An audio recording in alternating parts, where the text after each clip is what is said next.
Bəs siz bilirsiniz ki, arıçılar adətən hansı balı özləri üçün saxlayırlar?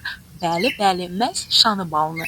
Özü də gözəl görünüşünə görə yox, olduqca faydalı xüsusiyyətlərinə görə. Şanı balı və ya pətək balı quru öskürək üçün adi baldan daha təsirlidir.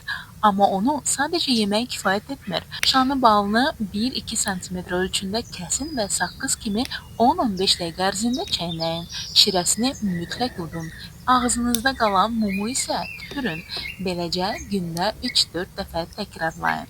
Bəs görəsən bu niyə belə təsirlidir? Bal səlikli qişanı örtür və qıcıqlanmanı aradan qaldırır. Təbii antiseptik olan propolisin izləri də adətən şanı balının içində olur. Çeynəməyin özü tüpürcək ifrazını artırır və boğazı təbii olaraq nəmləndirir.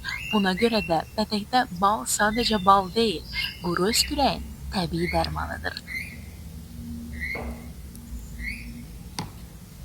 Təbii pətək balını Musikim bal dünyasından əldə edin.